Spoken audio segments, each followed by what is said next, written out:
Assalamualaikum warahmatullahi wabarakatuh. Apa kabar sahabat Al-Raya Channel yang beriman? Mudah-mudahan sahabat selalu diberikan kesehatan dan masih selalu setia bersama kami di channel yang selalu menghadirkan kisah-kisah inspiratif. Pada kesempatan kali ini, kami sudah menyiapkan satu kisah berhikmah untuk menambah iman kita, yaitu kisah Abu Nawas yang melegenda. Sebelum itu, mari kita support channel ini dengan cara like dan subscribe, klik tombol lonceng biar sahabat nanti dapat konten bermanfaat lainnya. Selamat menikmati.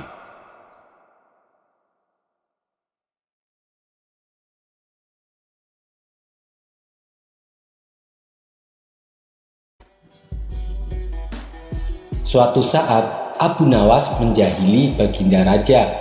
Namun sifat usilnya kali ini bisa terbilang kelewat batas, sebab Baginda Raja hampir saja kehilangan nyawanya. Akibatnya, Baginda Raja menjadi sangat murka dengan ulah Abu Nawas ini.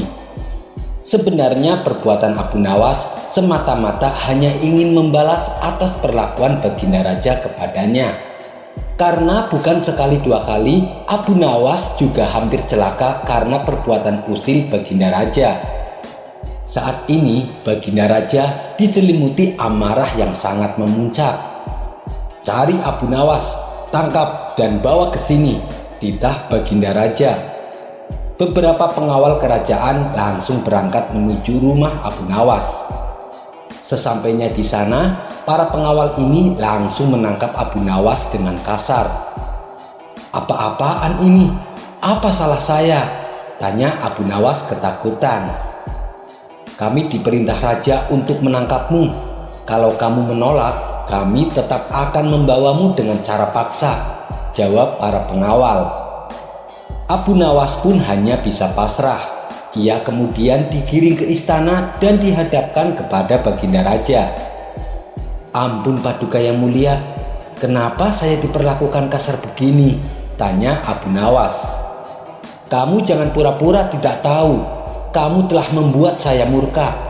Perbuatan usilmu kemarin hampir saja membuat saya mati. Kamu keterlaluan dan sangat kurang ajar," jawab Baginda Raja penuh emosi. "Maafkan saya Paduka yang mulia, saya hilaf," balas Abu Nawas. "Saat ini sudah tidak ada maaf bagimu. Kamu harus dihukum mati," bentak Baginda Raja. "Lalu dengan cara apa saya dihukum mati Paduka? Dipancung atau digantung?" tanya Abu Nawas. Bukan dengan cara seperti itu. Karena hukuman seperti itu hanya jadi bahan lelucon bagimu," balas Baginda Raja bertambah emosi. Abu Nawas menangkap keseriusan pada diri Baginda Raja. "Sepertinya Paduka tidak main-main. Ia terlihat sangat marah padaku," pikir Abu Nawas. Bahkan semua para menteri dan prajurit menundukkan kepalanya. Tak ada yang berani menatap Baginda Raja. "Hai pengawal, masukkan Abu Nawas ke dalam kandang singa," teriak Baginda Raja memecahkan keheningan. Para menteri dan segenap prajurit terkejut mendengar perintah tersebut. Karena walau bagaimanapun, Abu Nawas adalah sosok yang baik, sering berjasa mengungkap kasus-kasus di dalam istana yang sulit terpecahkan. Mereka tidak sampai hati bila melihat Abu Nawas tewas mengenaskan diterkam oleh seekor singa yang buas. Tapi karena ini adalah titah Baginda Raja, tidak ada seorang pun yang berani menentangnya. Lalu salah seorang penasehat istana berkata, "Ampun Paduka yang mulia, apakah tidak berlebihan hukuman yang Paduka berikan? Bukankah lebih baik bila Abu Nawas dihukum penjara saja?" ujar penasehat istana mencoba membela Abu Nawas. "Kalau kamu tidak suka dengan keputusanku, kamu boleh ikut dengan Abu Nawas," hardik Baginda Raja. Sang penasehat istana hanya terdiam. Ia tak berani membantahnya. Sementara Abu Nawas tertunduk lesu mendengar keputusan tersebut. Tubuhnya langsung lemas dan gemetaran. Namun ketika dirinya hendak dimasukkan ke dalam kandang singa, Abu Nawas berkata, "Ampun Paduka yang mulia, hamba ikhlas menerima hukuman ini. dan hamba sudah pasrah. Tapi berilah waktu hamba 3 bulan. Hamba ingin agar di akhir kematian hamba disibukkan oleh amal ibadah, pinta Abu Nawas. Sejenak Baginda Raja terdiam. Tidak berapa lama kemudian Baginda Raja berkata, "Baik, aku kabulkan permintaanmu. Tapi selama itu pula kamu harus hidup dalam penjara dan kamu dilarang menemui keluargamu," balas Baginda Raja. Abu Nawas pun menyetujui syarat tersebut. "Kalau diperkenankan, bolehkah saya minta satu permintaan lagi?" tutur Abu Nawas. "Apa permintaanmu?" tanya Baginda Raja. "Supaya kehidupanku di dalam penjara tidak membosankan, izinkan saya memberi makan singa yang ada di kandang," jawab Abu Nawas. "Tidak masalah, nanti ruang penjaramu bersebelahan dengan kandang singa," ujar Baginda Raja. Maka dimasukkanlah Abu Nawas ke dalam penjara. Di bulan pertama, Abu Nawas menghabiskan waktunya dengan beribadah. Sedangkan tiap pagi dan sore waktunya ia habiskan untuk memberi makan singa. Di bulan kedua dan ketiga, Abu Nawas semakin tekun beribadah. Ia juga semakin rajin memberi makan singa. Abu Nawas memperlakukan singa itu layaknya seorang sahabatnya. 3 bulan pun berlalu, dan tibalah saatnya bagi Abu Nawas untuk menjalani hukuman. Atas perintah Baginda Raja, beberapa pengawal istana memasukkan Abu Nawas ke kandang singa. Sementara para menteri yang ikut menyaksikan merasa iba dengan nasib Abu Nawas. Tapi tiba-tiba terjadi peristiwa yang tidak terduga. Saat Abu Nawas berada di dalam kandang singa, singa tersebut tidak menerkamnya. Yang ada justru singa itu menjilati kaki dan tangan Abu Nawas. Abu Nawas pun membalasnya dengan mengelus-elus tubuh dan kepala singa. Singa yang terkenal buas ini mendadak tunduk dan nurut kepada Abu Nawas. Sontak saja pemandangan ini membuat mereka yang hadir menjadi terkejut dan heran. Bahkan beberapa menteri saling berbisik. "Abu Nawas ternyata punya kesaktian," ujar salah satu dari mereka. Karena sang singa tak mau menerkam Abu Nawas, akhirnya Abu Nawas pun dikeluarkan dari kandang dan disuruh menghadap Baginda Raja. "Hei Abu Nawas, kenapa singa itu tidak mau memakanmu? Kamu punya kesaktian?" tanya Baginda Raja. "Sama sekali saya tidak punya kesaktian, Paduka," jawab Abu Nawas. "Tapi kenapa singa itu tidak mau memakanmu?" tanya Baginda Raja kembali. "Begini Paduka yang mulia, selama 3 bulan ini saya rutin memberi singa itu makan dan minum, dan saya juga memperlakukan dia dengan baik. Oleh sebab itulah saya tidak dimangsanya, sebab ia pikir saya adalah orang yang berjasa bagi dia. Padahal hanya 3 bulan saya memperlakukan dia dengan baik. Dia memang seekor singa yang buas, tapi dia tahu balas budi. Buktinya dia tidak memangsaku. Sedangkan Paduka sendiri, bertahun-tahun saya mengabdi kepada Paduka dan berjasa bagi istana ini. Tapi hanya karena satu kesalahan, Paduka begitu tega menjatuhkan hukuman mati kepada saya," tutur Abu Nawas menjelaskan. Mendengar hal itu, Baginda Raja pun menyadari akan kesalahannya. "Maafkan aku Abu Nawas, saya telah berbuat khilaf. Baiklah, sekarang kamu boleh pulang. Dan ini ada hadiah uang untukmu dan keluargamu. Terimalah sebagai rasa terima kasihku karena telah menyadarkanku," ujar Baginda Raja. Berkat kecerdikan Abu Nawas, ia kembali lolos dari hukuman mati. Kisah selanjutnya.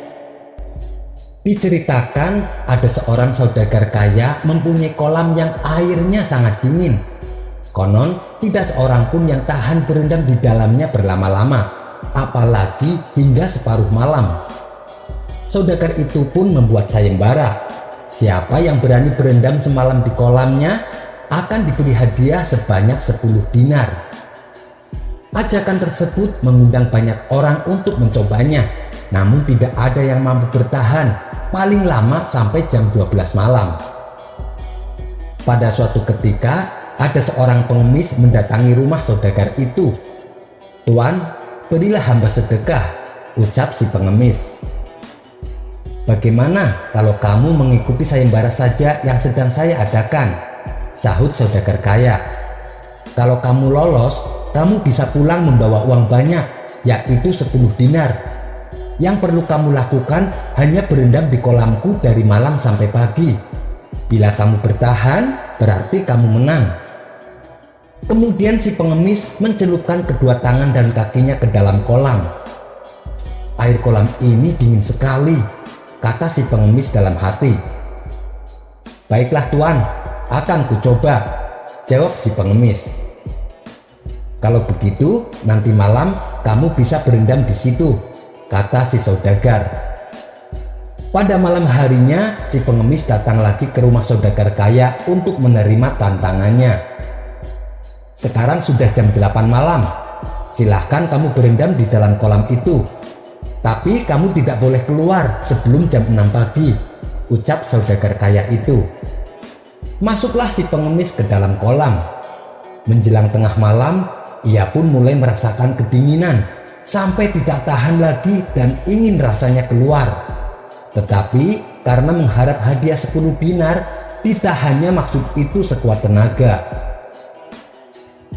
Ia kemudian berdoa kepada Allah agar airnya tidak terlalu dingin. Ternyata doanya dikabulkan. Ia tidak merasa kedinginan sama sekali. Kira-kira sekitar jam 2 pagi, anak si pengemis datang menyusul. Ia khawatir jangan-jangan bapaknya mati kedinginan. Namun hatinya sangat gembira ketika melihat bapaknya masih hidup. Kemudian ia pun menyalakan api di tepi kolam dan menunggunya sampai pagi. Waktu sudah menunjukkan jam 6 pagi. Si pengemis langsung keluar dari kolam dan buru-buru menemui si saudagar untuk meminta upahnya. Namun saudagar itu menolak membayar. "Aku tidak mau membayar karena anakmu membuat api di tepi kolam. Wajar saja bila kamu tidak kedinginan." Si pengemis tidak mau kalah. "Panas api itu tidak sampai ke badan saya, Tuan. Selain apinya jauh, saya akan berendam di dalam air. Masa iya api bisa masuk ke dalam air?" "Aku tetap tidak mau membayar upahmu," kata saudagar itu ngotot. "Sekarang terserah kamu sajalah, mau melapor atau berkelahi denganku," tantangnya. Dengan perasaan kecewa, pengemis itu pun pulang ke rumah. Sudah kedinginan setengah mati, tapi tidak mendapatkan upahnya. Keesokan harinya, ia pun datang ke istana untuk mengadukan penipuan itu kepada seorang hakim. Hakim itu malahan membenarkan sikap saudagar kaya tersebut. Lantas ia berusaha mengadu ke pejabat istana lainnya. Namun ia tetap saja disalahkan juga. "Kemana lagi aku mengadukan nasibku ini?" kata si pengemis dengan nada putus asa. Terpaksa ia kembali pulang dengan harapan kosong. Di sepanjang perjalanan ia terus menangisi nasibnya. "Hei Pak Tua, kenapa kau terlihat murung? Padahal cuacanya sedemikian cerah." Tiba-tiba seseorang menegur si pengemis. Ternyata orang itu adalah Abu Nawas. "Memang benar, hamba sedang dirundung malang, Tuan," jawab si pengemis.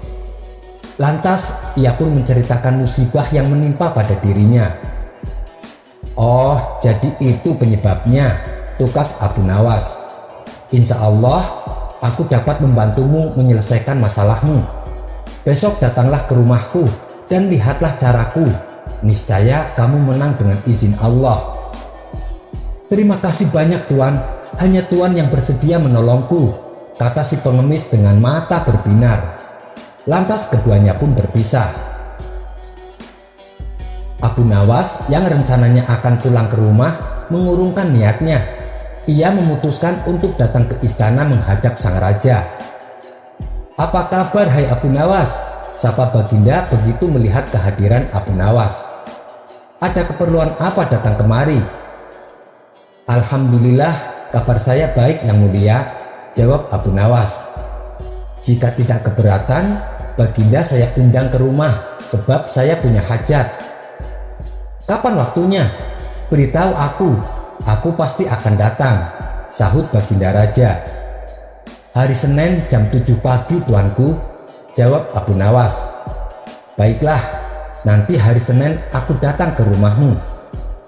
Sepulangnya dari istana, Abu Nawas melancarkan misi yang kedua, yaitu mendatangi rumah saudagar yang punya kolam. Setelah itu, Abu Nawas pergi ke rumah hakim dan pembesar-pembesar lainnya yang pernah dihubungi oleh si pengemis. Kepada mereka, Abu Nawas menyampaikan undangan untuk datang ke rumahnya Senin depan. Singkat cerita, hari Senin pun tiba. Rumah Abu Nawas telah penuh dengan tamu undangan, termasuk Baginda Raja. Setelah semuanya terkumpul, Abu Nawas minta izin untuk pergi ke belakang rumah. Ia kemudian menggantung tinggi-tinggi sebuah periuk besar yang berisi beras pada sebuah pohon. Ia juga menyalakan api di bawahnya. Tunggu punya tunggu, Abu Nawas masih saja di belakang rumah. Maka Baginda pun memanggil Abu Nawas. "Hai Abu Nawas, nasinya sudah masak belum?" Ia pun menjawab, "Tunggulah sebentar lagi Baginda."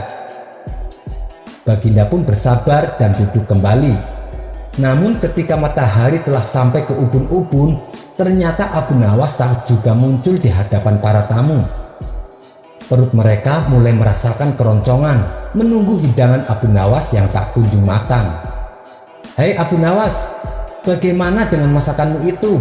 Aku sudah lapar," kata Baginda tak sabar. "Sebentar lagi Baginda," sahut Abu Nawas. Baginda mencoba bersabar. Ia kemudian duduk kembali. Tetapi ketika waktu zuhur sudah hampir habis, tak juga ada hidangan yang keluar. Baginda sudah mulai tak sabar lagi. Ia pun menyusul Abu Nawas di belakang rumahnya, diikuti para tamu-tamu lainnya. Mereka penasaran apa sesungguhnya yang dikerjakan oleh Abu Nawas. Ternyata Abu Nawas sedang mengipas-ngipas api di tungkunya. "Hai Abu Nawas, mengapa kamu membuat api di bawah pohon seperti itu?" tanya Baginda. "Hamba sedang menanak nasi Baginda, sebentar lagi juga matang," jawab Abu Nawas. "Menanak nasi? Mana periuknya?" tanya Baginda heran. "Ada tuanku," jawab Abu Nawas sambil mengangkat mukanya ke atas. "Ada?" tanya Baginda. "Mana?" Ia mendongakkan wajahnya ke atas mengikuti telunjuk Abu Nawas. Terlihat di atas sana sebuah periuk besar bergantung jauh dari tanah. "Hei Abu Nawas, sudah gilakah kamu?" tanya Baginda Raja. "Memasak nasi bukan begitu caranya. Periuk di atas pohon, apinya di bawah. Kamu tunggu 10 hari pun beras itu tidak bakalan jadi nasi. Atau jangan-jangan kamu sengaja mau mempermainkan aku lagi ya?" hardik Baginda Raja. "Begini Baginda," Abu Nawas berusaha menjelaskan perbuatannya. Ia pun menceritakan seorang pengemis yang telah ditipu saudagar kaya. Si pengemis tidak mendapatkan upah atas tantangan yang berhasil ia lakukan. "Tantangan apa itu?" tanya Baginda ingin tahu. "Berendam di kolam semalaman Baginda yang mulia," balas Abu Nawas. "Tapi sayang, saudagar kaya itu mengingkari janjinya. Alasannya anak si pengemis membuat api yang jaraknya jauh dari pinggir kolam. Apakah masuk akal api itu bisa menghangatkan si pengemis yang sedang berendam di kolam? Tapi saat si pengemis meminta keadilan kepada hakim dan para pejabat istana, mereka malah membenarkan sikap saudagar kaya itu. Sekarang Baginda lihat sendiri, apakah mungkin beras yang ada di periuk atas sana bisa masak menjadi nasi, sedangkan apinya ada di bawah tanah jauh dari periuk?"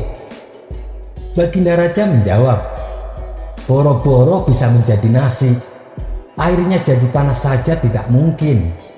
"Nah, itulah maksud perbuatan hamba Paduka yang mulia," ujar Abu Nawas.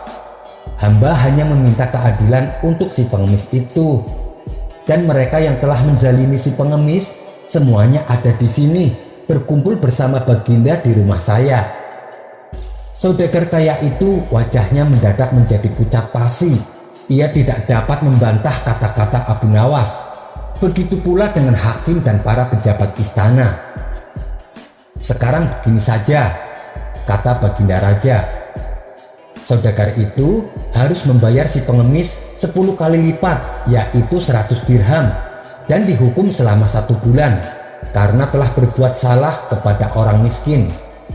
Sementara hakim dan para pejabat istana yang terlibat masing-masing dihukum 4 hari karena berbuat tidak adil dan menyalahkan orang yang benar. Begitulah cara unik Abu Nawas dalam menyelesaikan persoalan. Si pengemis pun berterima kasih kepada Abu Nawas karena ia bukan hanya mendapat 10 dinar, melainkan 100 dinar, 10 kali lipat dari jumlah yang tak ia duga. Kisah selanjutnya. Pada suatu ketika, negeri Baghdad sedang mengalami masa paceklik. Pertanian banyak yang gagal. Usaha para pedagang di pasar juga mengalami sepi akan pembeli. Tentu saja hal ini sangat mempengaruhi kondisi ekonomi rakyatnya. Banyak warga yang mengalami kesusahan, tak terkecuali Abu Nawas. Ia dan istrinya kadang terpaksa harus berpuasa karena tidak ada makanan di rumahnya.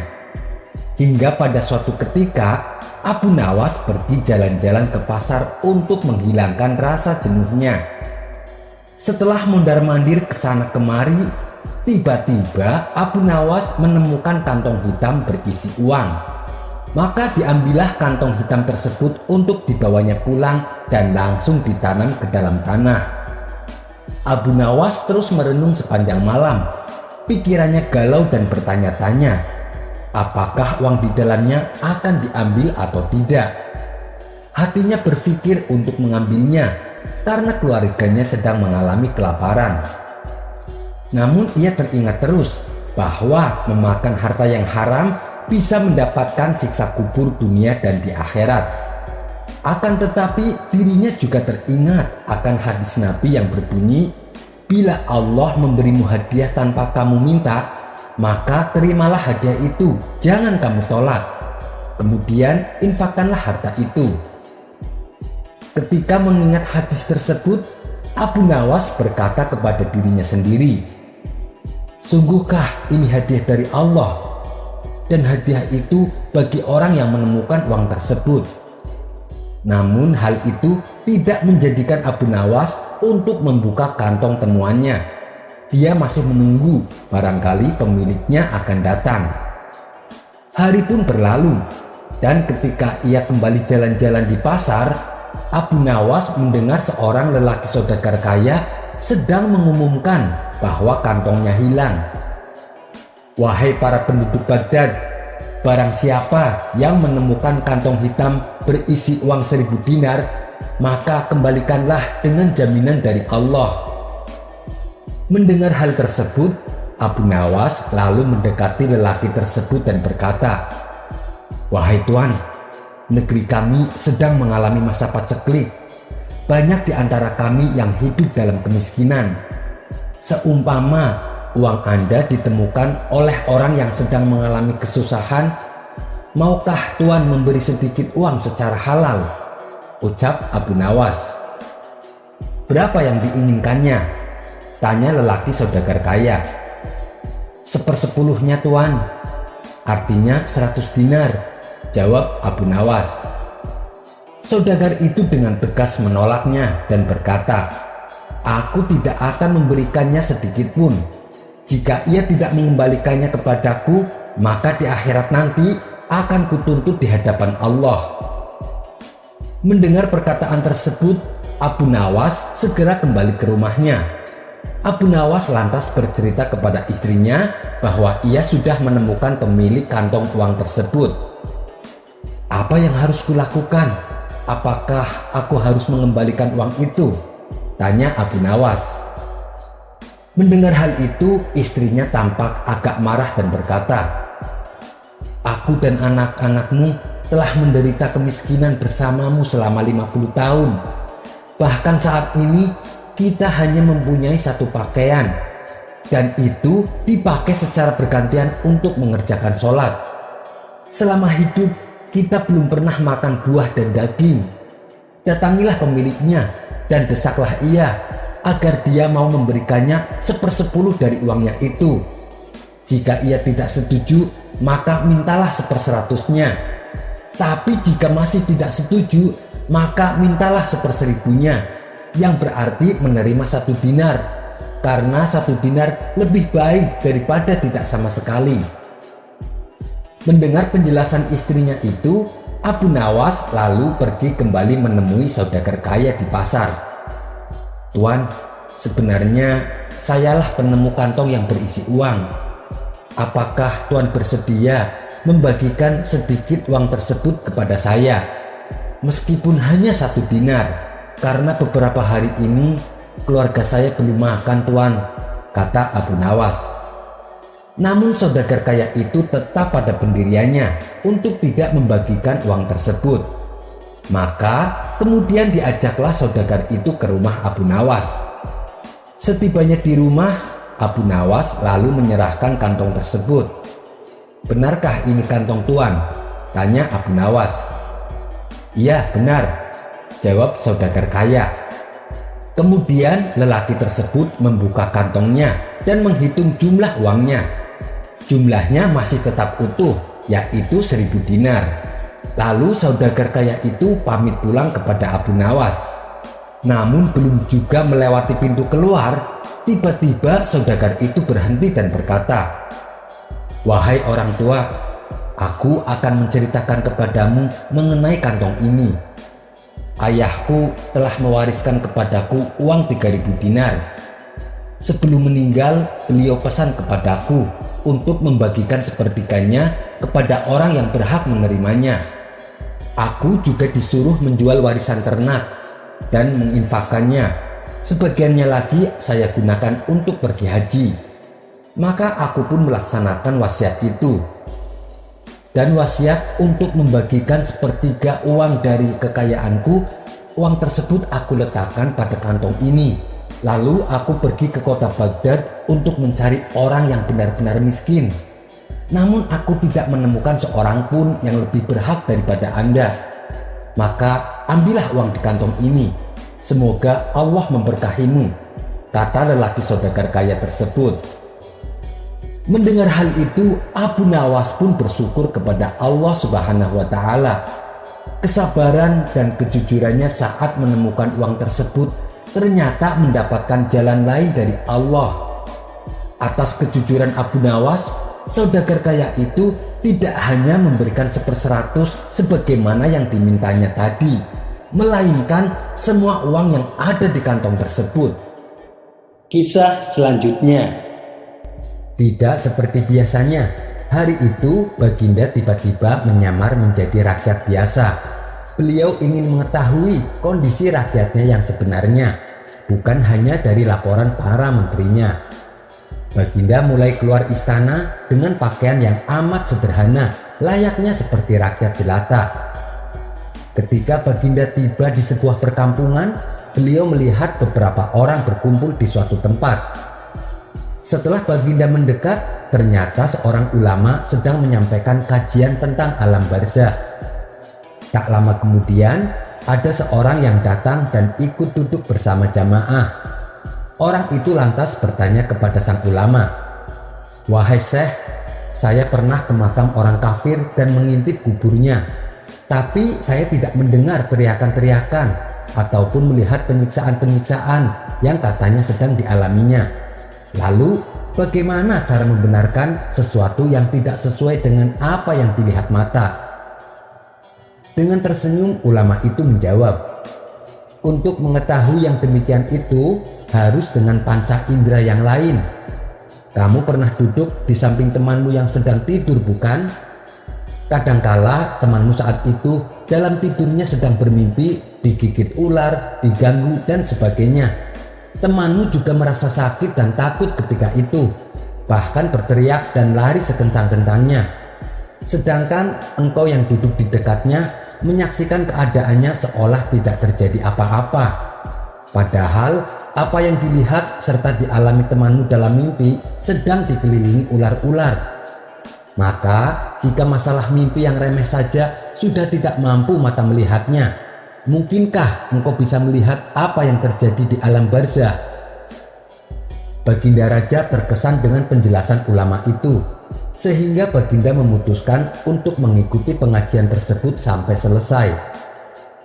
Ini ulama itu melanjutkan kajiannya tentang alam akhirat. Dikatakan bahwa di surga tersedia berbagai macam kenikmatan, termasuk adanya bermacam-macam perhiasan yang keindahannya tidak ada duanya di dunia ini. Salah satu perhiasan yang paling indah adalah mahkota surga yang terbuat dari cahaya. Semua perhiasan di surga tak ada yang bisa menandingi keindahannya. Saking indahnya, maka satu mahkota jauh lebih bagus dari dunia dan seisinya. Begitu pengajian selesai, Baginda Raja memilih untuk balik ke istana. Setelah sehari berlalu, Baginda masih terkesan dengan ceramah sang ulama tempo hari.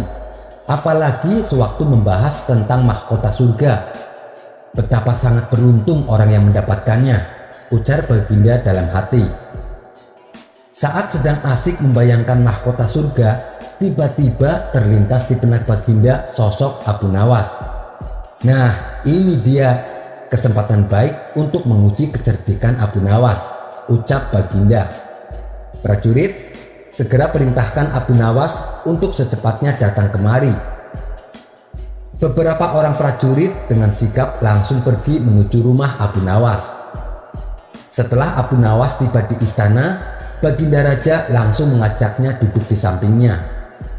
Begini Abu Nawas, kemarin saya mendengar ceramah seorang ulama tentang alam barzah. Ia juga bercerita tentang keindahan surga dan segala perhiasannya. Dan yang paling menyita perhatianku adalah mahkota surga yang terbuat dari cahaya. Dalam hati Abu Nawas berkata, pasti akan ada permintaan yang aneh-aneh lagi nih dari Baginda. Dan ternyata dugaan Abu Nawas benar. Ia disuruh pergi ke surga mengambilkan mahkota untuk Baginda. Apakah engkau sanggup Abu Nawas? Tanya Baginda Raja. Saya sanggup Baginda yang mulia, tapi ada syaratnya, tukas Abu Nawas. Sebutkan syarat itu, kata Baginda Raja. Saya minta Baginda menyediakan pintunya supaya saya bisa masuk ke dalam surga. Pintu apa itu? Tanya Baginda belum mengerti. Pintu alam akhirat, Baginda yang mulia, jawab Abu Nawas. Apa itu? Tanya Baginda ingin tahu. Pintu alam akhirat yaitu kiamat, Paduka yang mulia. Masing-masing alam mempunyai pintu. Pintu alam dunia adalah rahim ibu. Pintu alam barzah adalah kematian. Dan pintu alam akhirat adalah kiamat.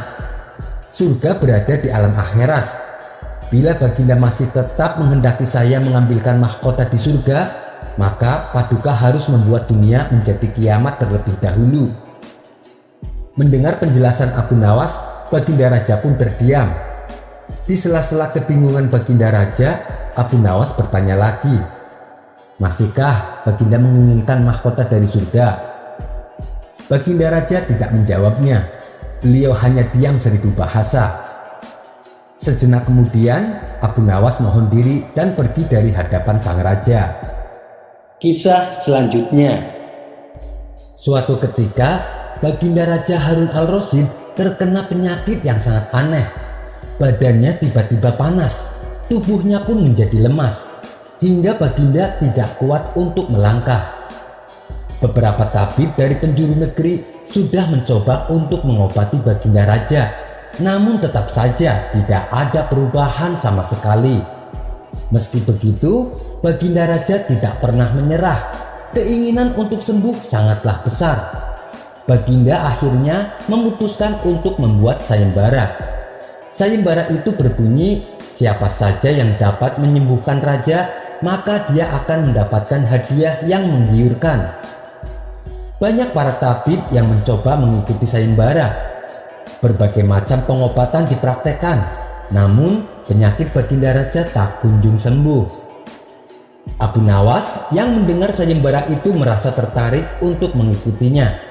Maka datanglah Abu Nawas ke istana dan menghadap Paduka Raja. Namun kedatangan Abu Nawas membuat Baginda heran.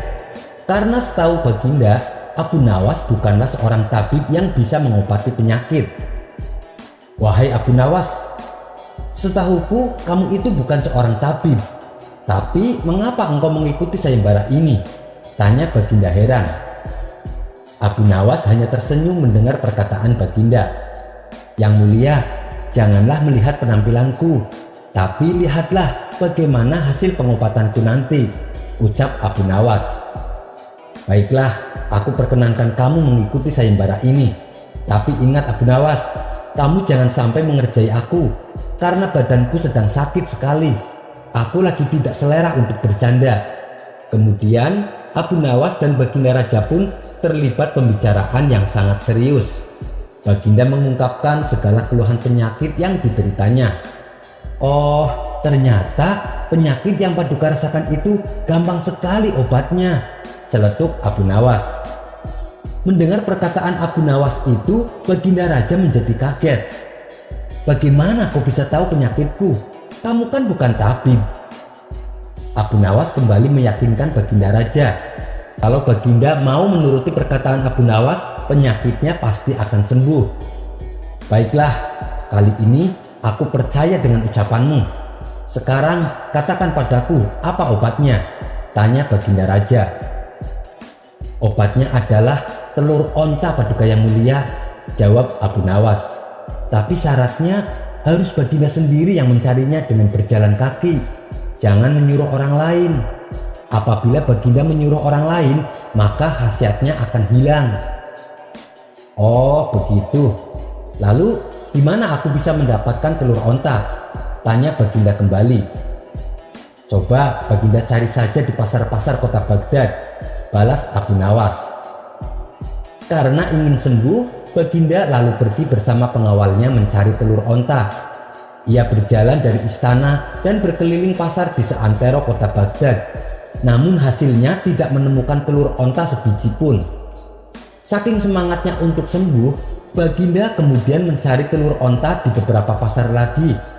Baginda tidak memperdulikan seberapa lama dirinya berjalan. Sampai-sampai para pengawal dibuatnya kelelahan. Akhirnya Baginda memutuskan untuk beristirahat sebentar. "Kemana lagi aku harus mencari telur onta?" pikir Baginda sambil meneguk segelas air. "Jangan-jangan Abu Nawas hanya mengerjaiku." Di saat Baginda Raja bersama para pengawal sedang istirahat, tiba-tiba seorang kakek berjalan melewati mereka. Berhenti kek, saya mau tanya." "Apakah kakek tahu di mana yang menjual telur onta?" tanya sang raja. Mendengar pertanyaan itu, kakek tersebut langsung ketawa. "Maaf Paduka yang mulia, tapi di dunia ini mana ada telur onta? Yang ada telur burung onta. Setiap hewan yang bertelinga itu melahirkan Paduka yang mulia, bukan bertelur," ujar kakek tersebut. Mendengar hal itu, Baginda Raja pun kaget. "Betapa bodohnya aku. Kenapa aku tidak mencermati perkataan Abu Nawas? Abu Nawas benar-benar kelewatan. Berani-beraninya mengerjai aku yang sedang sakit." Keesokan harinya, Abu Nawas langsung disuruh menghadap Baginda Raja. Ketika Abu Nawas sudah berada di hadapan Baginda Raja, Baginda berkata dengan nada geram, "Abu Nawas, berani-beraninya engkau mengerjai aku. Mana ada telur onta, yang ada telur burung onta.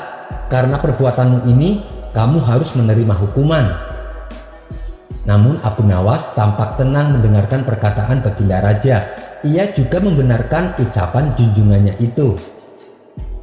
"Tunggu dulu Baginda, jangan terburu-buru menghukum hamba. Saya juga tahu Baginda, mana ada di dunia ini telur onta. Tapi sebelumnya, izinkan saya bertanya, bagaimana kondisi kesehatan Baginda sekarang?" tanya Abu Nawas. "Saya merasa tubuhku kembali sehat. Suhu panas badanku juga turun," jawab Baginda Raja.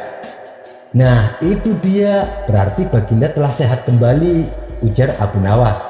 Penyakit yang diderita Baginda sebenarnya adalah karena kurang bergerak. Baginda jarang olahraga tetapi banyak makan. Itulah yang membuat Baginda sakit. Mendengar penjelasan Abu Nawas, Baginda Raja pun kemudian tersadar. Perjalanan panjang yang dilakukan Baginda tempo hari membuat yang jarang bergerak menjadi bergerak. Aliran darahnya yang beku menjadi lancar kembali. Ya, memang aku sering di kamar dan jarang bergerak, Abu Nawas. Aku juga banyak makan. Mungkin inilah yang menyebabkan aku menjadi sakit, sahut Baginda Raja. Karena keberhasilan Abu Nawas mengobati penyakit Baginda Raja, Abu Nawas pun diberikan hadiah untuk dibawa pulang. Sekian dulu perjumpaan kita kali ini. Sampai bertemu lagi di kisah selanjutnya. Terima kasih yang sudah subscribe dan